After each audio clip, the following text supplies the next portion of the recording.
이에 예수께서 제자들에게 이르시되 누구든지 나를 따라오려거든 자기를 부인하고 자기 십자가를 지고 나를 따를 것이니라. 누구든지 제 목숨을 구원하고자 하면 잃을 것이요 누구든지 나를 위하여 제 목숨을 잃으면 찾으리라. 아멘. 인류의 죄를 사하시기 위하여 예수 그리스도를 이 땅에 보내주신 하나님, 온 인류를 구원하시기 위하여 십자가를 지신 예수님을 기억하며 사순절 첫 번째 주일을 시작합니다. 주님의 고난에 동참하는 사순절을 보내게 하시고 주님의 인도하심을 따르게 하옵소서. 오늘 이 시간도 성령님께서 우리 가운데 임재해 주시기를 예수님 이름으로 기원하옵나이다. 아멘. 다 함께 찬송가 32장을 찬송합시다.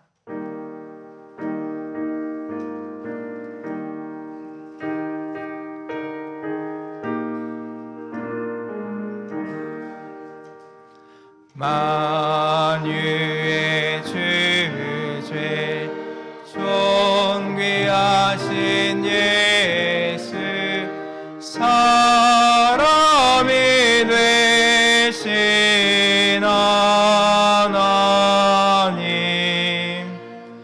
나 사모하여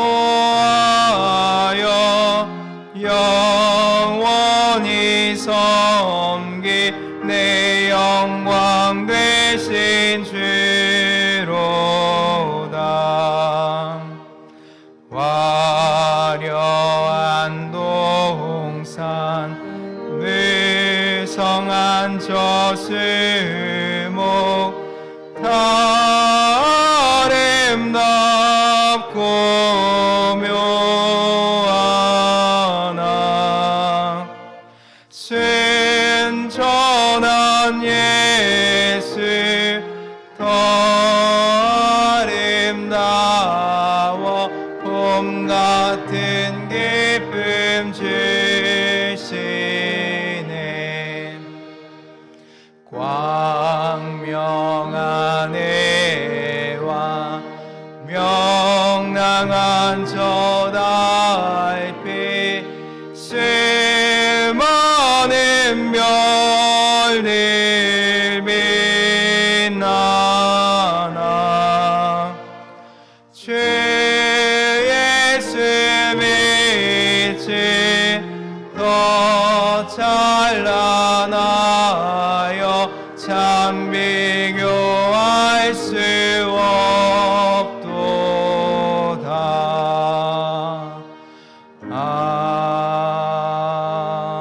아멘.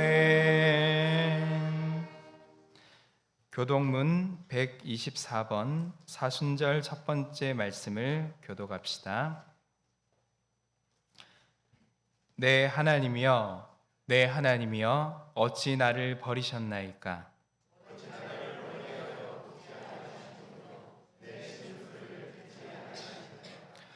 내 하나님이여, 내가 낮에도 부르짖고 밤에도 잠잠하지 아니하오나 응답하지 아니하시나이다.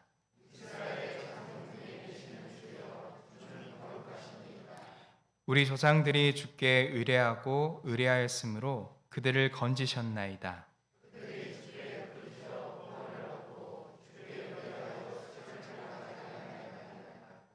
나를 멀리하지 마옵소서. 환난이 가까우나 도울 자가 없나이다.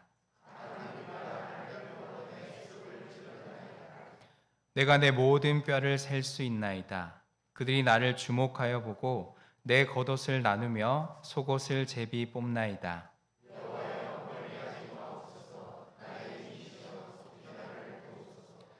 나를 사자의 입에서 구하소서. 주께서 내게 응답하시고 들소의 불에서 구원하셨나이다.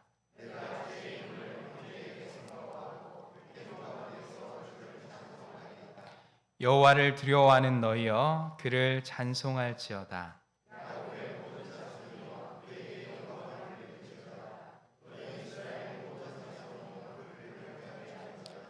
아멘. 사도신경으로 우리의 신앙을 고백합시다. 전능하사 천지를 만드신 하나님 아버지를 내가 믿사오며 그 외아들 우리 주 예수 그리스도를 믿사오니 이는 성령으로 잉태하사 동정녀 마리아에게 나시고 본디어 빌라도에게 고난을 받으사 십자가에 못 박혀 죽으시고 장사한 지 사흘 만에 죽은 자 가운데서 다시 살아나시며 하늘에 오르사 전능하신 하나님 우편에 앉아 계시다가 저리로서 산 자와 죽은 자를 심판하러 오시리라. 성령을 믿사오며 거룩한 공예와 성도가 서로 교통하는 것과 죄를 사하여 주시는 것과 몸이 다시 사는 것과 영원히 사는 것을 믿사옵나이다. 아멘. 다 함께 찬송가 144장을 찬송합시다.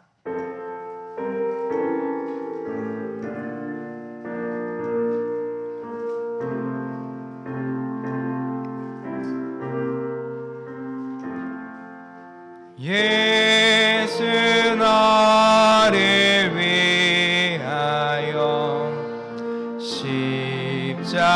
십자가를 질 때 세상 죄를 지시고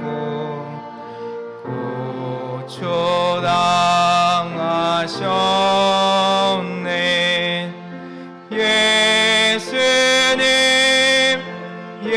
예수님 나의 죄 위하여 보배 피를 흘리니 죄인 받으소서.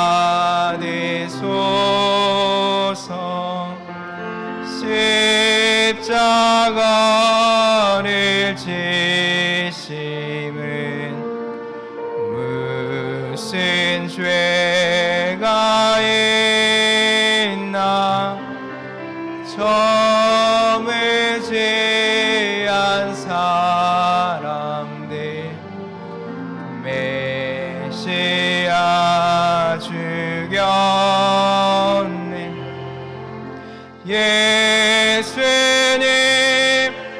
예수님 나의 죄 위하여 보배 피를 흘리니 죄인 받으소서.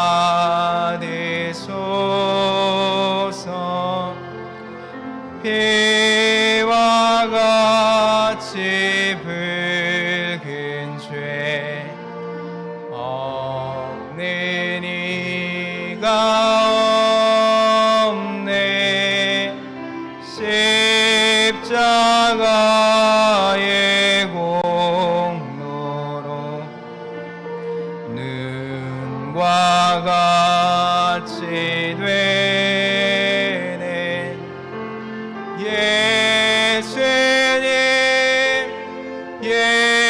예수님 나의 죄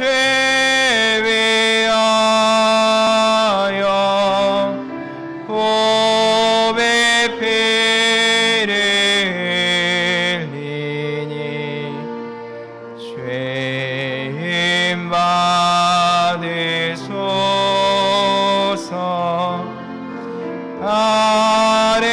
아름답다 예수여 나의 좋은 친구. 예수 공로 아니면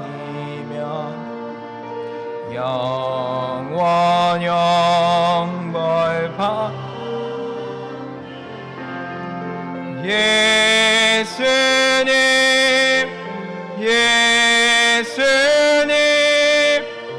나의 죄 위하여 보배 피를 흘리니 죄인 받으소서. 아멘.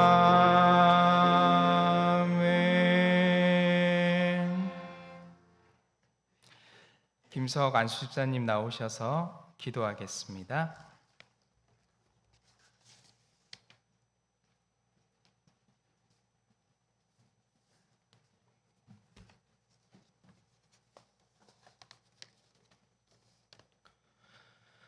사랑과 은혜가 형통하신 하나님 아버지, 거룩하고 복된 전으로 부르사 오늘 또 예배를 통하여 은혜를 더하여 주시니 감사합니다. 한 주 동안 세상 속에서 지치고 상처받은 몸과 영혼을 이끌어 주님의 보좌 앞으로 나온 저희들을 보혈로 씻어주시고 모든 어려움이 예배할 때 해결되는 역사가 나타나게 하여 주시옵소서. 수요일부터 사순절 기간이 시작되었습니다. 우리의 죄를 대속하신 예수님 십자가 은혜를 생각하며 말씀과 기도로 하나님께 더 가까이 나아가는 시간이 되게 하여 주시옵소서.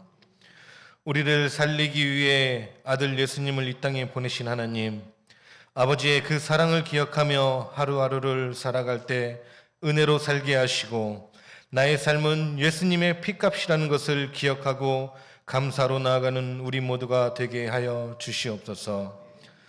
주님, 추웠던 겨울도 지나고 이제는 만물이 소생하는 봄이 오는 길목에 있습니다. 웅크렸던 우리의 믿음도 안일한 우리의 신앙도 주를 앙망하는 신앙으로 독수리가 창공을 날듯 우리의 영혼을 소생케 하여 주시옵소서. 튀르키예와 시리아를 위해 기도합니다. 대지진으로 인하여 무너진 삶을 붙들어 주시옵소서. 전 세계에서 사랑의 손길과 위로의 구호품들이 전해지고 있습니다. 모든 문제의 해결은 예수 그리스도인 것을 저희들이 깨달아 알게 하시옵소서. 절망을 소망으로 바꾸시는 예수님을 만나게 되게 하여 주시옵소서. 슬픔의 눈물이 기쁨의 눈물로 바꾸어지는 회복의 역사가 일어나게 하여 주시옵소서. 주님, 저희 교회학교 아동부 겨울 캠프가 진행 중에 있습니다. 캠프를 통해서 아이들이 주님을 더욱 깊이 알아가고 주님을 만나는 시간이 되게 하여 주시옵소서. 수고하시는 교역자들과 교사들에게 건강을 허락하여 주시고 지혜와 명철을 주시어 성령 충만한 캠프가 되게 하여 주시옵소서. 말씀을 들고 단위에 서신 목사님, 영육이 간건케 하시고 주님의 사역을 감당하시기에 부족함이 없도록 붙들어 주시옵소서. 말씀을 선포하실 때 우리의 몸이 뜨거워지며 눈과 귀가 열려 그 말씀을 통하여 주님의 음성을 듣게 하여 주시옵소서. 오늘 또 예배를 통하여 우리를 새롭게 하실 줄 믿사옵고 우리를 구원하시기 위하여 대신 십자가를 지신 예수님의 이름으로 기도합니다. 아멘.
네, 교회 소식 몇 가지 알려드립니다. 오늘은 사순절 첫째 주일이며 3.1절 기념 주일입니다. 사순절은 지난 주간에 있었던 성회 수요일로부터 주일을 뺀 40일로 부활주일까지입니다. 부활주일 직전 주간은 예수님의 고난을 묵상하는 고난주간으로, 이때 우리 교회는 고난주간 특별 새벽기도회와 성금요일 예배를 드립니다. 사순절의 교회는 경건훈련을 하기 위하여 매일 기도와 말씀을 묵상하고 침묵하며 금식합니다. 경건한 삶을 훈련함으로 신령한 은혜를 경험하시기를 원하며 예배 오신 여러분들을 환영합니다. 오늘 오후 예배는 황등면 교회 연합회 주관으로 동년교회에서 3.1절 연합 예배로 모입니다. 교회에서 오후 1시 40분에 출발합니다. 모두 참석하셔서 은혜 나눌 수 있기를 원합니다. 이번 주 수요 기도회는 성령 집회로 모입니다. 이번 주부터 시작하여 매월 마지막 주 수요 기도회는 성령 집회로 드려지게 됩니다. 마음껏 주님께 찬양과 기도로 나아가는 귀한 시간이 될 수 있기를 바랍니다. 3월 월삭 기도회가 3월 1일 수요일 오전 5시 여신도의 주관으로 있습니다. 3월의 첫날을 하나님께 예배함으로 시작하셔서 하나님의 온전한 인도함을 받을 수 있기를 원합니다. 지난주 우리 교회는 튀르키예와 시리아의 지진 피해를 돕기 위한 헌금을 봉헌했습니다. 지난주까지 드려진 헌금은 총회로 보내졌고 한국교회연합으로 긴급하게 전달될 것입니다. 참여해 주신 모든 분들께 감사를 드립니다. 부활절에 세례받기를 원하시는 분들은 세례 신청서를 작성하셔서 사무실로 제출해 주시기를 바랍니다. 교회학교 겨울행사 안내입니다. 일정을 보시고 기도해 주시기를 바랍니다. 새가족 모임이 2부 예배가 마친 오후 12시 40분에 교육관 3층 청년부실에서 모입니다.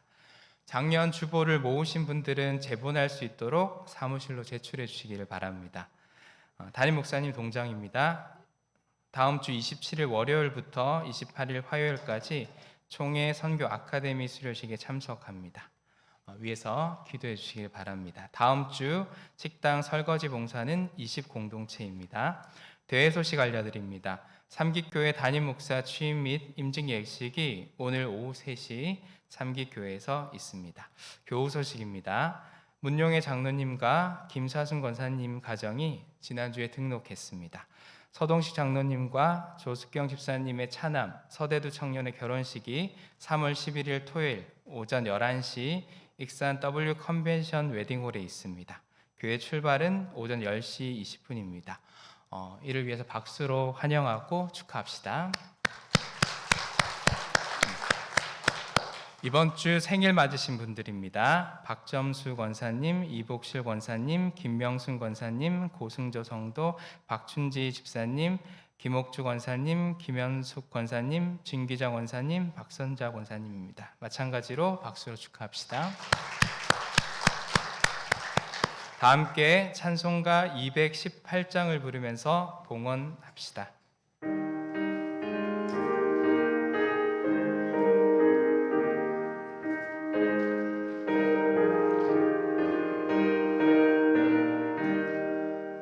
내 맘과 정성을 다하여서 주 너의 하나님을 사랑하라. 내 몸을 아끼고 사랑하되 형제와 이웃을 사랑하라. 주께서 우리에게 명하시니 그 명령 따라서 살아가리. 널 미워해치는 원수라도 언제나 너그럽게 사랑하라. 널 핍박하는 자 위에서도 신실한 마음으로 복을 빌라. 주께서 우리에게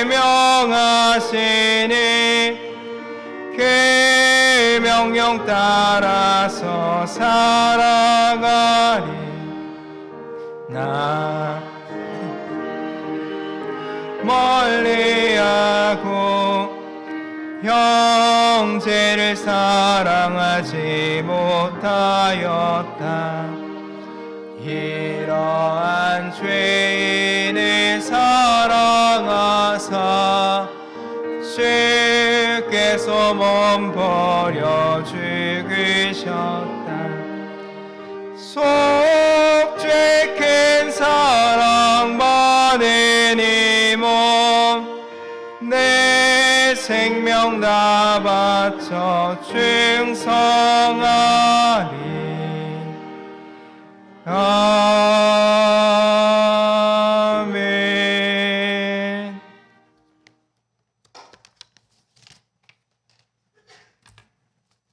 전영희 목사님 감사 예물 드렸습니다. 청소년부에서 은혜 가운데 동계 수련을 마칠 수 있게 하셔서 감사합니다. 대학교를 졸업하고 이성복 김남희 권사님, 도희가 대학 생활을 잘 마치고 사회생활을 시작하게 하심을 감사해서 예물 드렸습니다. 주님 은혜 감사합니다. 진봉은 차예단 권사님, 항상 함께하신 하나님 감사 문용회 김사순 장로님 권사님, 하나님의 도우심으로 살아감을 감사합니다. 이유엽 장로님, 김명숙 권사님, 김창섭 집사님 감사예물, 하나님의 인도하심에 감사합니다. 서희만, 김경선 권사, 윤정희, 황소영, 전능하신 주님 인도하시고 도우심에 감사합니다. 남궁선 입사님 하나님 은혜 감사합니다. 권인영 집사님 무명으로 감사예물 드렸습니다. 튀르키예 지진 피해를 위해서 구호헌금 드렸습니다. 1,000번째 예물 드렸습니다. 기도합니다. 전능하신 주님, 이 땅을 사는 동안 하나님의 은혜를 알게 하시고 하나님의 도움을 보게 하시고 평생을 사는 동안 주의 인도하심을 쫓아 살도록 이끄시니 감사합니다. 돌아보면 은혜 아닌 것이 없고 감사 아닌 것이 없음을 고백하고만 순간순간 주의 은혜를 잊고 사는 우리의 모습들을 발견하나니 주님, 우리의 어두운 눈을 밝히시고 우리의 마음을 새롭게 해 주옵소서. 그래야 이제는 여린 순같이 우리의 마음이 어린아이와 같게 하옵소서. 주님의 손길을 느끼게 하시고 그 은혜로 인한 기쁨이 가득하게 하옵소서. 지난 한 주간 우리의 삶을 축복하신 하나님을 기억하며 예물을 드리나니 드려진 그 예물 속에 담긴 우리의 마음들이 복되게 하옵소서. 마음이 주의 손에 붙들려져서 아름답게 하시고 그 마음을 통하여 아름다운 인생을 살게 하옵소서. 10의 1주와 주정 예물과 주일 예물을 드리나니 드려진 그 예물들이 하나님의 기쁨 되게 하옵소서. 여러 모양으로 드리는 감사의 예물을 받아 주옵소서. 특별히 대학을 졸업하고 사회생활을 시작하는 하나님 도희를 축복하시고 이제 저가 만나야 할 세상 속에서 하나님의 인도하심을 받게 하옵소서. 주님이 준비하신 놀라운 복을 누려가게 하시고 평생을 사는 동안 좋은 동료들과 좋은 친구들과 좋은 선배들을 만나 아름답고 귀한 교제를 이루게 하시고 저에게 주어진 재능이 마음껏 발휘되도록 축복하여 주옵소서. 하나님, 여러 모양으로 감사하는 손길들을 기억하시고 하나님, 이 손길을 통해서 평생의 영광을 받아 주옵소서. 튀르키예 지역, 시리아 지역에 하나님 지진으로 인하여 고통받는 이웃들을 주님 기억해 주시고 주님, 이 때를 통하여 하나님의 사랑이 그곳에 전달되게 하옵소서. 목숨 바쳐 헌신했던 믿음의 선진들의 수고와 그 발자취를 기억하오니 그 땅에 다시 한번 복음의 새로운 역사가 있게 하옵소서. 1,000번제를 드리나니 주여 드려지며 마음을 다하여 기도하는 그 제목들이 속히 응답되게 하옵소서. 예수님의 이름으로 축복하며 기도하옵나이다. 아멘.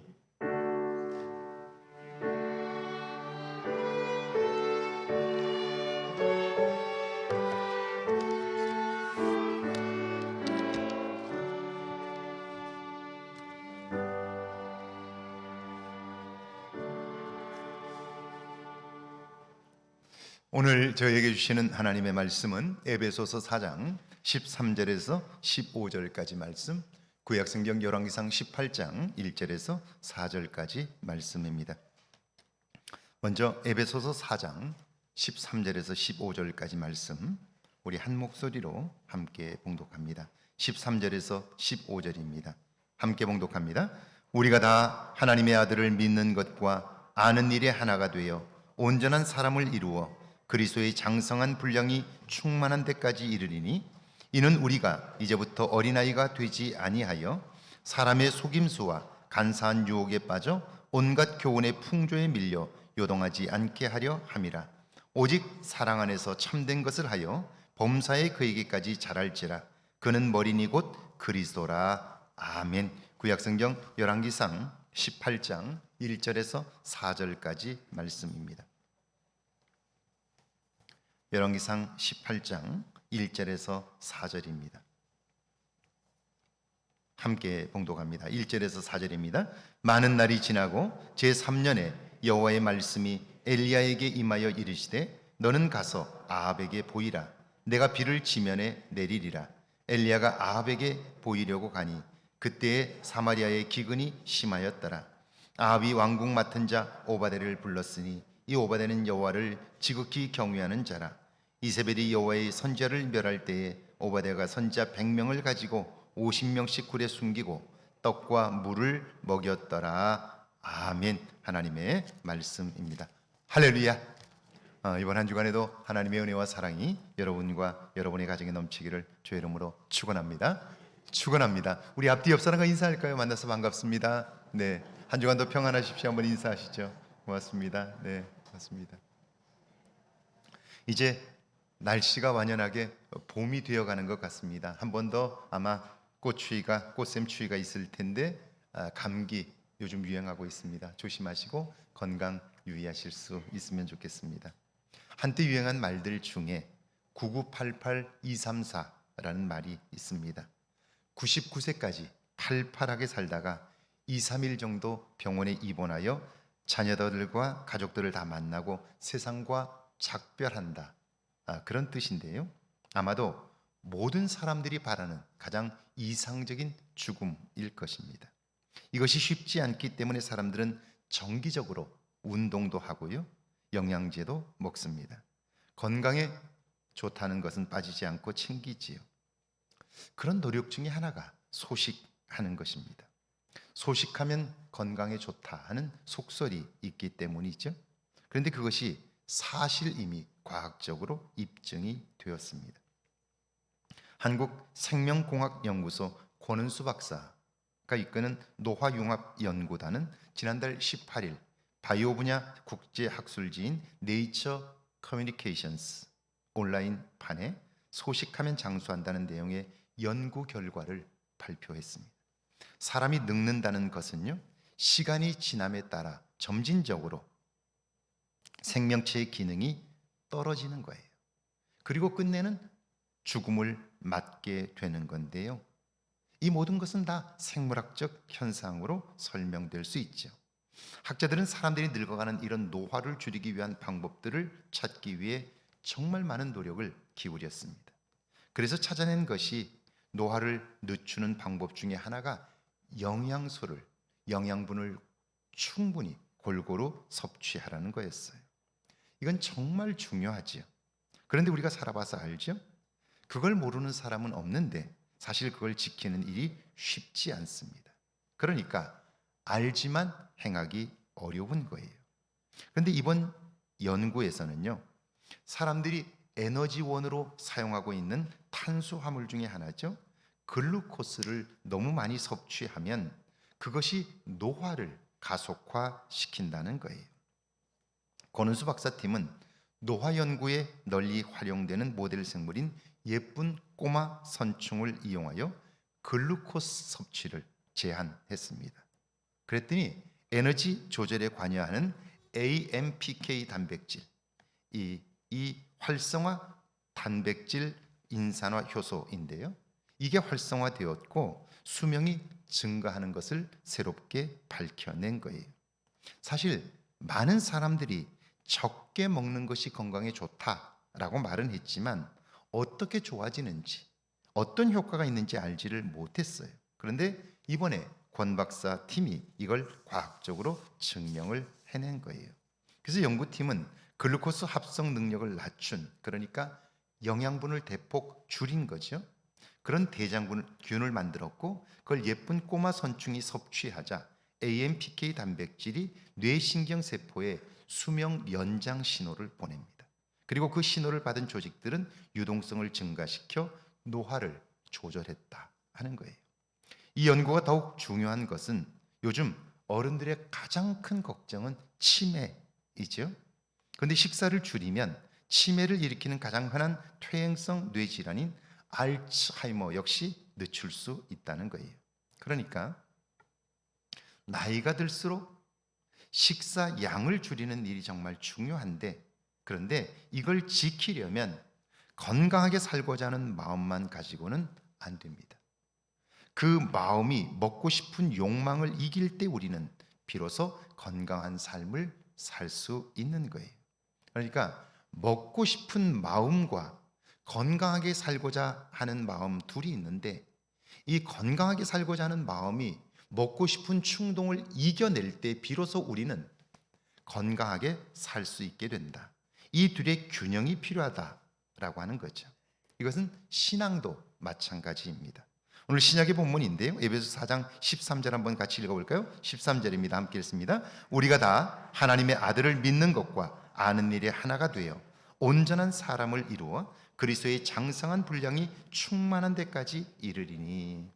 우리는 지난 주간에 하나님께서 우리에게 직분을 주신 이유를 배웠습니다. 우리 생각엔 직분을 감당하는 것이 힘들다고만 생각하는데요, 아닙니다. 건강을 위해 정기적으로 운동하는 일은 생각보다 힘듭니다. 그럼에도 계속해서 하는 이유가 뭡니까? 운동을 통해 몸을 단련하기 때문이죠. 건강해지기 때문이에요. 마찬가지입니다. 우리가 하나님께로부터 직분을 받고 그 직분을 잘 감당하려고 노력하면 영적인 근육이 붙습니다. 힘이 생깁니다. 하나님의 도움을 경험하면서 긍정적인 삶의 활력을 공급받게 되는 거예요. 그렇다면 우리가 신앙생활을 하는 궁극적인 목적이 뭘까요? 우리가 자꾸 이걸 잊어버려요. 신앙생활하는 목적이 뭐냐라고 하는 거예요. 오늘 본문은 그것을 온전한 사람을 이루는 것이라고 말씀해요. 이때 온전하다는 말은 성숙하다, 충분히 성장했다, 목표에 도달했다는 뜻입니다. 그러니까 이 말은 신앙생활을 통하지 않고는 성숙할 수 없다는 거예요. 하나님을 믿는 믿음이 없이는 온전한 삶을 살 수 없다 하는 거예요. 그런데 제가 살아보니까 정말 그래요. 신앙생활하지 않고 하나님을 믿는 믿음이 자라지 않고 이 땅에서 온전한 삶을 살 수 있는 방법은 없어요. 2015년 3월 15일 저는 충격적인 사건 하나를 접했습니다. 그것은 제가 잘 아는 청년인데요, 그녀가 늦은 시간 남자친구와 호수에서 보트를 타다가 전복되어 사망한 사건이었습니다. 이 친구는 제가 미국에서 교회를 개척했을 때 저희 교회 집사님 딸이었습니다. 엄마가 일을 하느라 아이를 돌볼 수 없으니까요, 학교에서 상담을 하거나 도움이 필요할 때마다 제가 가서 도왔습니다. 저희 교회를 출석했으니까 늘 관심을 가지고 돌봐 주었습니다. 다행히 아이는 학교에서 공부를 열심히 했습니다. 중고등학교를 조기 졸업했고요, 대학교도 조기 졸업했습니다. 법학대학원을 졸업하고 한 번에 변호사 시험에 합격하여 조지아주 최연소 변호사가 되었습니다. 아마 23살 때 변호사가 되었습니다. 주검찰청 검사를 거쳐 유명 로펌의 변호사로 활동을 했는데요, 연봉도 굉장히 높으니까 성공한 거죠. 이젠 그 성공을 누리기만 하면 되는 거예요. 그때까지 얼마나 힘들었겠어요. 그런데 이제 모든 걸 다 이룬 거예요. 그러니까 사람들이 다 부러워하죠. 제가 애틀란타 중앙교회에 부임을 했는데 그 친구 직장이 애틀란타에 있으니까 저희 교회를 출석했습니다. 그런데 시간이 지나면서 보니까 이 아이가 이상한 행동을 합니다. 남자아이들을 가리지 않고 만나고 그 남자아이들 집에서 잠을 자는 거예요. 그러니까 소문이 금방 나잖아요. 그래서 제가 불러 물었어요. 왜 그러니? 이런 걸 알면 엄마가 얼마나 속상해하겠니? 그랬더니 아이가 제 이야기를 듣고 나서 한참 만에 울면서 제게 이렇게 얘기를 해요. 목사님, 저는요, 남자아이가 좋아서 그러는 게 아니고요. 아침에 식구들과 함께 밥 먹는 게 너무 좋아서 그래요. 이 아이는 알코올 중독인 아버지를 피해 미국으로 왔고요. 내면에 그 결핍이 있는 거예요. 보트에 함께 탄 친구 역시 그렇게 좋은 친구는 아니었다고 그래요. 결국 29살의 나이에 그렇게 삶을 마감하고 말았어요. 누구를 막론하고 우리 내면에는 이런 상처와 결핍들이 있어요. 그것 때문에 힘들어하고 다른 사람들과 다투고 문제를 겪습니다. 그런데 세상을 열심히 산다고 이런 문제를 발견하고 해결할 방법이 있나요? 없습니다. 그래서 사람들은 무엇을 이루면, 목적한 것을 성취하면 괜찮을 거라고 생각하는데 아닙니다. 신앙생활을 통하지 않고는 우리 내면의 문제는 해결되지 않습니다. 해결될 수 없습니다. 그렇다면 온전한 삶은 어떻게 가능할까요? 오늘 본문은 크게 두 가지를 이야기합니다. 첫 번째가 하나님의 아들 예수 그리스도를 믿는 거예요. 예수님을 누구라고 믿는 걸까요? 믿음의 내용이 뭘까요? 성경은 이렇게 말씀합니다. 주 예수를 믿으라. 그리하면 너와 네 집이 구원을 얻으리라. 그런데 아세요? 이 말씀은 상황이 있습니다. 이렇게 말씀하게 된 사건이 있었습니다. 사도 바울과 그 일행이 지금 유럽의 관문이지요. 빌립보에 도착했는데요. 마침 루디아가 자기 집을 기도처로 제공하여 그곳에 머물며 전도했습니다. 그곳에는 귀신 들려 점을 치는 여종이 하나 있었는데 용하다는 소문이 나서 주인에게 엄청난 돈을 벌어준 거예요. 그 여종이 복음을 전하는 사도 바울과 일행을 보자마자 달려와서 이렇게 외칩니다. 이분들은 지극히 높으신 하나님의 종들입니다. 이들은 지금 구원의 길을 여러분에게 전하고 있습니다. 그래요. 한 번만 그러는 게 아니고 바울이 복음을 전하러 나가는 매일매일 달려와서 사람들을 향해서 그렇게 큰 소리로 외치는 거예요. 그러니까 사도 바울은 고민이 생겼습니다. 귀신에 사로잡힌 여종을 보면 불쌍해서 견딜 수가 없습니다. 그렇다고 그에게서 귀신을 쫓아내면 돈벌이가 없어진 주인이 가만히 있겠어요? 그러니까 난감한데요. 그럼에도 기도한 후에 사도 바울은 여종에게서 귀신을 쫓아냅니다. 그러자 예상했던 일이 벌어져요. 주인이 사도 바울 일행을 주민들을 선동한다고, 악행을 일삼았다고 고발합니다. 결국 매를 맞고 손발에 수갑을 찬 채 지하 감옥에 갇힙니다. 그런데 놀라운 것은 억울하잖아요. 잘못한 게 아무것도 없잖아요. 그런데 성경에 보면 그들은 수갑을 찬 채 감옥에 갇혔지만 그곳에서 기도합니다. 찬송합니다. 여러분, 억울한데 어떻게 이럴 수 있나요? 잠이 오나요? 분통이 터지지 않아요?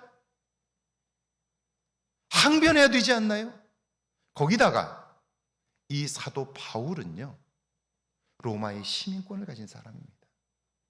로마의 시민권을 가진 사람은 황제 앞에서 유죄 판결을 받기 전에 구금을 하거나 매질을 하면 그 사람은 지위 여하를 막론하고 황제 앞에서 그는 가장 중벌을 받게 되어 있습니다. 시민권을 가진 사람은 손댈 수가 없어요. 그런데 사도 바울은 나면서부터 시민권을 가진 사람이에요. 그런 그를 죄도 묻지 않고 매질을 했어요. 수갑을 채웠어요. 감옥에 집어넣었어요. 사도 바울이 한마디만 하면 그 교도소장이나 거기에서 가장 높은 직위를 가지고 있는 사람, 그 사람은 옷을 벗어야 돼요. 그런데 바울은 한마디 하지 않아요. 말 한마디만 하면 폼나게 나올 수 있어요. 사람들을 무릎 꿇려놓고 멋지게 나올 수 있어요. 그런데 1절 입을 닫습니다. 놀라운 것은요, 그들이 찬송하고 기도할 때 옥문이 부서지고 손발에 채워진 수갑이 풀립니다. 불도 다 꺼져버리죠. 졸던 간수가 깨어보니까 옥문이 부서졌습니다. 그러니까 당황하여 죄수들이 다 탈옥했다고 생각한 거예요. 죄수들이 다 탈옥하면 그 책임 누가 져야 합니까? 그 책임이 너무너무 두려운 거예요. 그래서 스스로 목숨을 끊으려고 합니다. 그때 감옥 안에 있던 바울이 소리칩니다. 내 몸을 상하지 말라, 우리가 다 여기 있노라. 그러자 간수가 충격을 받았습니다. 옥문이 열려도 도망치지 않는 당신들은 도대체 누굽니까? 매맞고 고통 중에도 평안한 당신들은 도대체 누굽니까? 이해가 안 되는 거예요. 매맞고 고통 중에 있음에도 불구하고 찬송을 부르는 당신들 누굽니까? 억울한데도 얼굴에 평안함을 유지할 수 있는 당신들 도대체 누굽니까? 이게 뭐예요? 어떻게 하면 나도 당신들처럼 그런 평안을 얻을 수 있습니까? 이것이 선생들이여, 내가 어떻게 해야 구원을 얻을 수 있습니까? 라는 뜻이에요. 그렇다면 이때 구원이 뭡니까? 나는 목숨을 끊는 것이 최선이라고 생각했어요. 그래서 그렇게 행동했어요. 그런데 잘못된 판단이었죠. 이건 한 번의 실수가 아니고 똑같은 상황이 오면 똑같은 실수를 할 수밖에 없는 내면을 가지고 있는 거예요. 이런 내면을 가지고 내가 지금 살고 있는 거예요. 이런 내면을, 이런 한계를 어떻게 극복할 수 있습니까? 이것이 구원의 문제였습니다. 그때 사도 바울이 말합니다. 주 예수를 믿으라. 그리하면 너와 네 집이 구원을 받으리라. 예수님을 구원자로, 어떤 상황에 있어도 내 모든 삶의 해답으로 믿고 살라. 그러면 너의 판단과 생각이 아니라 그분이 주시는 지혜로 판단하게 될 것이다. 그걸 믿게 될 때 너의 삶은 새롭게 된다. 너의 한계를 벗어나게 된다. 너의 한계를 초월하게 된다. 이것이 신앙의 첫 번째입니다. 이것이 예수를 구원자로 믿는다는 뜻인 거죠. 그렇다면 둘째는 뭘까요? 예수님을 내 삶의 구원자로, 내 모든 문제의 해답으로 삼으려면 그분을 알아야 합니다. 배워야 합니다. 그래서 믿는 것과 아는 일이 균형을 맞추어야 합니다. 믿는 것만 강조하면 신비주의에 빠집니다. 그렇다고 아는 일에만 관심하면 신앙은 형식적이고 관념적이 됩니다. 생명력이 없는 거죠. 신앙생활을 하면서 믿는 것과 아는 일의 균형을 가질 때 우리는 온전한 삶을 경험할 수 있습니다. 그리고 그 신앙은 성장합니다. 어떤 일을 만나도 당황하지 않고 흔들리지 않습니다. 그래서 4장 14절과 15절에 보면 이렇게 되어 있죠. 같이 읽어볼까요? 이는 우리가 이제부터 어린아이가 되지 아니하여 사람의 속임수와 간사한 유혹에 빠져 온갖 교훈의 풍조에 밀려 요동하지 않게 하려 함이라. 오직 사랑 안에서 참된 것을 하여 범사에 그에게까지 잘할지라. 그는 머리니 곧 그리스도라. 예수를 구원자로 믿는 것과 그리고 그 예수님을 아는 것, 이것이 균형을 갖출 때에 우리의 신앙은 흔들리지 않아요. 어린아이와 같은 모습에서 벗어날 수 있어요. 왜 교회를 다녀도 신앙이 성장하지 않을까요? 왜 내면이 새로워지지 않을까요? 우리는 살면서 하나님을 믿는다고 하나 하나님을 알려고 하질 않아요. 예수님을 믿는다고 하나 예수님을 알려고 하질 않아요. 그러니까 예수님을 알지 못하니까 우리의 신앙은 자꾸 우리의 감정에 빠져버려요. 그리고 그 감정은 자기 감정이 커질 때 아무런 힘을 발휘할 수가 없게 되는 거죠. 그러니까 어린아이와 같은 모습이 되고 마는 거죠. 신앙은 계속해서 요동쳐요. 삶이 평안하다고 느낄 때는 문제가 없는 것 같으나 작은 어려움만 와도 삶은 롤러코스터를 타게 되는 거죠. 믿는 것과 아는 일이 하나 될 때, 이게 균형이 있을 때 우리는 함께 성장해 갈 수 있게 되고요. 우리의 내면의 한계들을 극복해 갈 수 있게 되는 거죠. 오늘 구약의 본문인데요. 열왕기상 18장 1절과 2절입니다. 같이 한번 읽어볼까요? 1절과 2절입니다. 많은 날이 지나고 제3년에 여호와의 말씀이 엘리야에게 임하여 이르시되 너는 가서 아합에게 보이라. 내가 비를 지면에 내리리라. 엘리야가 아합에게 보이려고 가니 그때 사마리아의 기근이 심하였더라. 여호와의 말씀이 3년 만에 임했습니다. 이 말은 3년 동안 하나님이 그에게 말씀하지 않았다는 뜻이 아니고요, 3년 전 하나님은 엘리야에게 우상을 섬기며 악행을 행하는 아합을 심판하기 위하여 3년 동안 비를 내리지 않겠다고 말씀하셨어요. 이제 그 3년이 차서 하나님은 지면에 다시 비를 내리시겠다고 말씀하신 거예요. 그래서 하나님은요, 그걸 전하도록 엘리야에게 너는 아합에게 가라 말씀하신 거예요. 그런데 한번 생각해 보세요. 3년 전 하나님의 말씀을 전하고 그가 당한 고통이 얼마나 심했나요? 지난 3년 동안 그는요, 그리 시냇가와 사르밧에 숨어 살았고요, 늘 생명의 위협을 느끼며 살았습니다. 그렇지 않아도 아합 왕과 이세벨은 자신을 죽이지 못해 안달인데, 그런데 그곳에 또 가라고요? 여러분 같으면 어떠시겠어요? 지금 자기를 죽이려고 하는데, 눈이 시뻘개져서 자기를 찾고 있는데 거기에 내 발로 스스로 찾아간다고요? 여러분, 살겠다는 겁니까? 죽겠다는 겁니까? 하나님이 그렇게 말씀해요. 그러나 상황적으로 보면 말씀에 순종하기 어렵습니다. 힘들어요. 가지 말아야 돼요.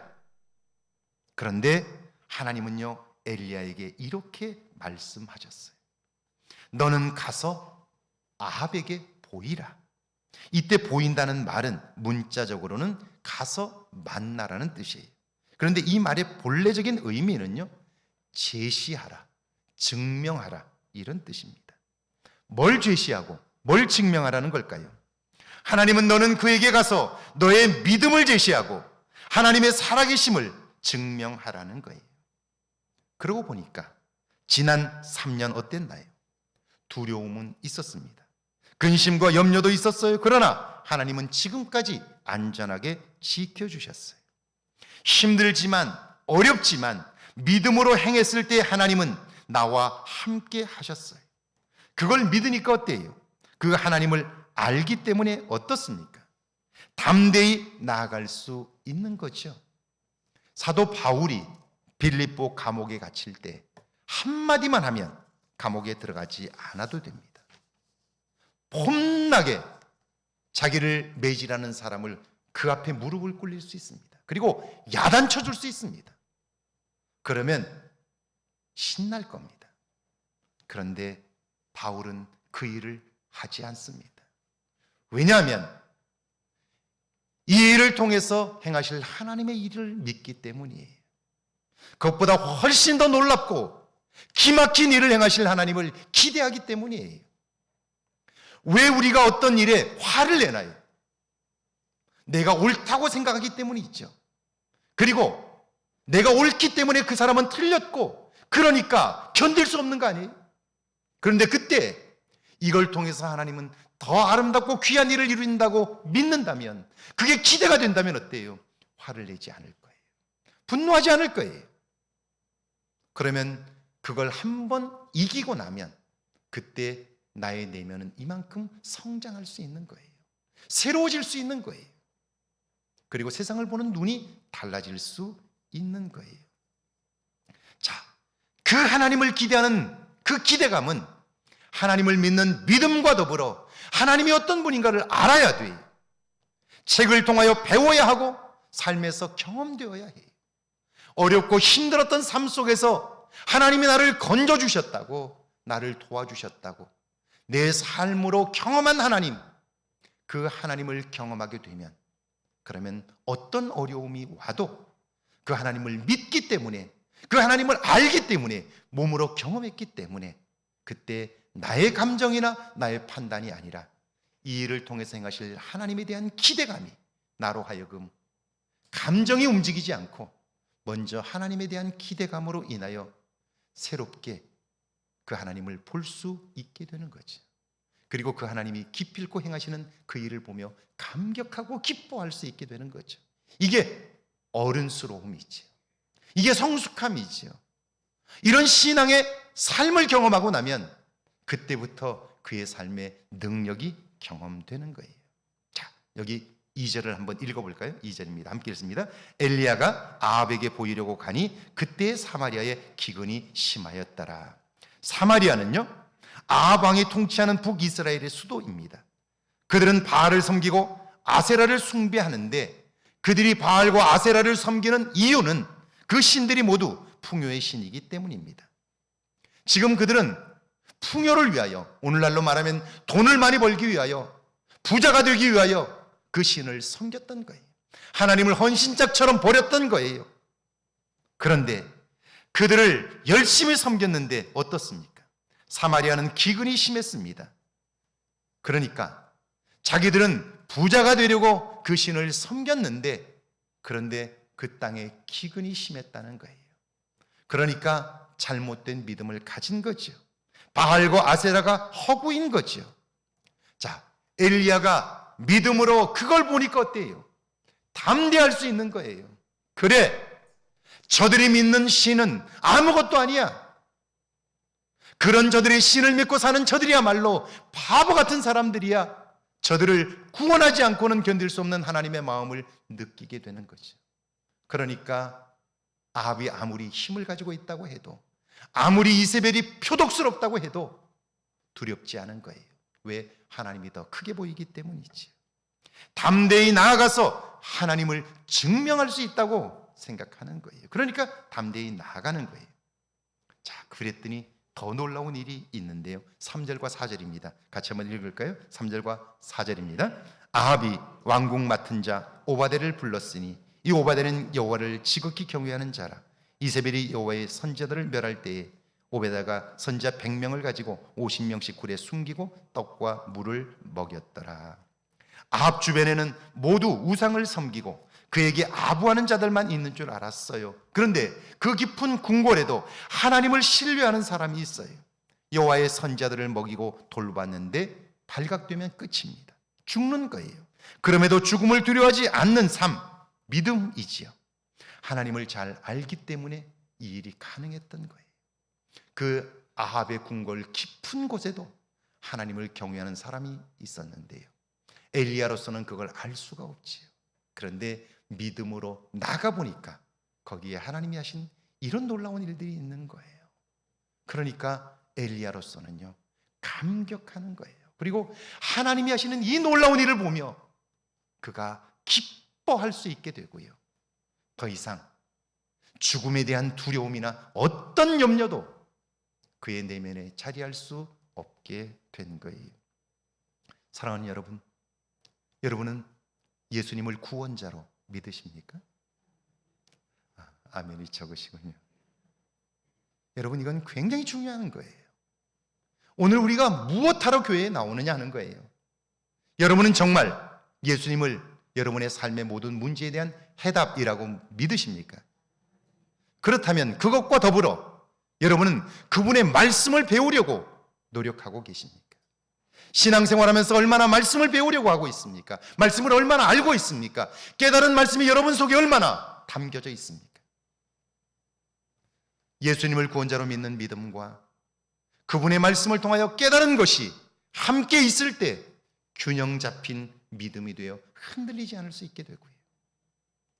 내 눈앞에 있는 일보다 더 크신 하나님을 볼 수 있어 담대한 믿음의 삶을 살 수 있게 되는 거죠. 그리고 그분을 보며 살게 될 때 흔들리지 않는 삶, 매일매일 성장하는 삶, 하나님을 경험하는 삶을 살게 되는 거예요. 어떤 상황에서도 예수님을 내 삶의 모든 문제에 대한 해답으로 믿는 믿음, 그것이 구원의 믿음이지요. 그분이 행하신 일들과 말씀을 배우는 일, 이들이 균형이 잡힐 때 우리의 삶은 온전해집니다. 그럴 때 내면의 변화와 치유, 능력이 나타나고요, 매일 성장합니다. 이런 변화와 성장을 경험하여 온전한 삶을 누리는 저와 여러분 되기를 주의 이름으로 축원합니다. 이번 한 주간 여러분 말씀을 묵상하십시오. 그리고 매일매일 하루에 한 장이라도 성경을 읽으십시오. 그리고 성령의 도우심을 구하십시오. 성령 하나님, 오늘 이 말씀을 통하여 깨닫게 해주십시오.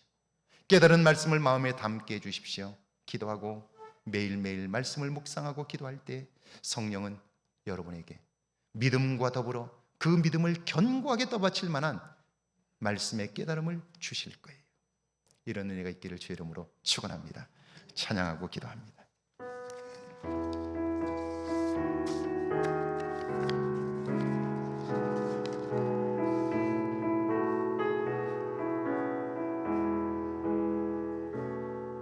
주 선한 능력으로 안으시네 그 크신 팔로 날 붙드시네 절망 속에도 흔들리지 않고 사랑하는 주 얼굴 부활이 선한 능력으로 일어서리 주만 의지하리 믿음으로 우리 고대 안에 주 오실 그날 영광의 새날을 맞이하리 이전의 괴로움 날에 워싸고 고난의 길을 걷는다 해도 주님께 모두 맡긴 우리 영혼 끝내 승리의 날을 맞으리 선한 능력으로 일어서리 주만 의지하리 믿음으로 우리 고대 안에 주 오실 그날 영광의 새날을 맞이하리 주님이 마신 고난에 쓴 잔을 주님이 마신 고난에 쓴 잔을 우리도 감사하며 받으리 주님의 남은 고난 채워가며 예수와 복음 위에 살리라 선한 능력으로 일어서리 주만 의지하리 믿음으로 우리 고대 안에 주 오실 그날 승리의 새날을 맞이하리 우리 이 시간 함께 기도하길 원합니다. 독일의 히틀러가 독일을 붙들고 세계를 고통 속에 빠뜨릴 때에 그 직전에 오늘 이 찬양을 부른 가사를 쓴 디트리 보네포 목사님은 이미 히틀러에 대한 저항 운동을 시작했기 때문에 위협을 받고 있었습니다. 그래서 전 세계 유수한 신학자들이 그가 잘못하면 죽을 수 있으니까 특별히 미국에 있는 신학자들이 디트리 보네포 목사님을 미국으로 초청합니다. 초청해서 대학에 강연을 맡기고 여기에 계시라고 독일에 있으면 죽는다고 그렇게 이야기를 합니다. 그런데요 미국에서 강연을 마친 디트리 보네포 목사님이 그 동료들이 그렇게 말리는데도 불구하고 나는 내 조국을 위해서 독일로 돌아가겠다고 돌아갑니다. 그리고는 히틀러에 잡혀서 처형당합니다. 처형당하는 그날까지 그분은 담대히 히틀러는 더 이상 이 땅의 통치자가 아니라고 그렇게 외칩니다. 저항합니다. 그런데 마지막 죽는 그 순간까지 결코 두려움 없이 죽음의 자리에 나갑니다. 이게 뭡니까? 보네포 목사님 오늘 우리가 가사로 불렀던 것처럼 선한 능력이 그 속에 있었다고 고백하는 거예요. 선한 능력이 그의 삶을 이끈 거예요. 죽는 줄 알면서도 가는 거예요. 그리고 그의 삶이 역사에 남는 하나님의 역사가 됩니다. 우리 시간 한번 조용히 한번 기도할까요? 이 사순절에 이 선한 능력을 우리가 경험할 수 있게 해달라고요. 우리가 가지고 있는 내면의 상처들과 아픔들, 극복해야 될 한계들, 이것들을 극복하지 않으면 교회를 아무리 다녀도 우리는 하나님이 주시는 이 평강과 능력을 경험할 수 없습니다. 오늘 말씀을 기억하면서 한번 조용히 이번 사순절에 하나님을 믿는 것과 아는 일이 하나 되어 온전한 사람이 되어 온전한 삶을 경험하게 해달라고요. 이 선한 능력을 경험하게 해달라고요. 하고 싶은 말이 있어도 참을 수 있는, 감정에 내 삶을 맡기지 않는 이런 선한 능력을 경험하게 해달라고요. 함께 기도합니다.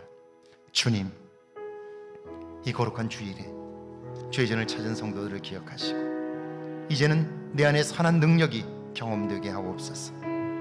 이 선한 능력으로 살게 하시고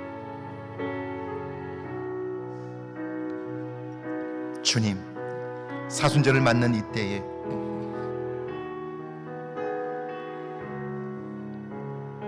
우리의 삶을 돌아보게 하옵소서.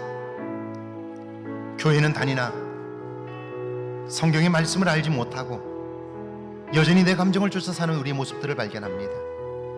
그 감정 밑에는 상한 감정들이 있고 상처난 마음들이 있어서 조금만 건드리면 분노하고 삶이 요동치고 어린아이와 같은 모습들이 있습니다. 주님, 여전히 주님을 믿는다고 하나 내가 주인 되어 사는 모습들을 발견하나니 이 사순절에 이제 선한 능력을 경험할 수 있도록 도와주옵소서. 그리하여 균형 잡힌 신앙으로 온전한 삶을 살아보게 하옵소서. 어떤 경우에도 평안을 경험하게 하시고 하나님 아버지, 참으로 흔들리지 않는 믿음의 역사를 보게 하옵소서. 주님, 이런 삶에 도전해보게 하옵소서. 교회만 출입하는 것 아니라 이제는 말씀을 배우게 하시고 말씀을 깨달아 알게 하시고 그 말씀이, 깨달아진 말씀이 내 마음속에 자리 잡게 하셔서 그 말씀을 믿는 믿음으로 보게 하시고 그때 행하시는 하나님의 은혜를 알게 하시고 그때 경험한 그 하나님을 내 삶 속에서 증명할 수 있도록 은혜를 베풀어 주옵소서. 이제 오늘 우리를 향하여 너희는 세상에 하나님의 살아계심을 보이라 말씀하시는 주의 음성을 듣게 하시고 나의 직분이나 신앙의 연륜이 아니라 이제는 내 안에 선한 능력을 자랑할 수 있도록 그것으로 하나님을 증거할 수 있도록 은혜를 베풀어 주옵소서. 주님, 교회를 다니는 사람이 아니라 예수를 믿는 사람이 되게 하시고 예수님을 아는 사람이 되게 하옵소서. 그래 선한 능력으로 살게 하시고 믿음으로 살게 하소서. 하나님의 선한 능력을 따라 살게 하셔서 세상이 감당할 수 없는 삶을 살게 하시고 우리의 삶이 하나님의 역사가 되는 신앙의 신비를 이루며 살게 하옵소서. 주님, 사순절 첫째 주간에 이제 예수님을 믿는 것과 하는 일이 하나 되어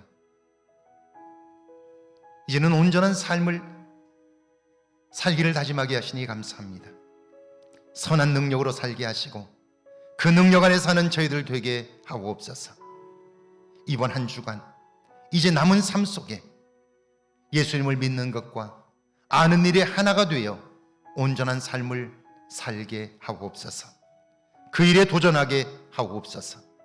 그래야 선한 능력을 경험하며 이제는 세상을 향하여 하나님을 증명하는 믿음의 사람들 되게 하옵소서.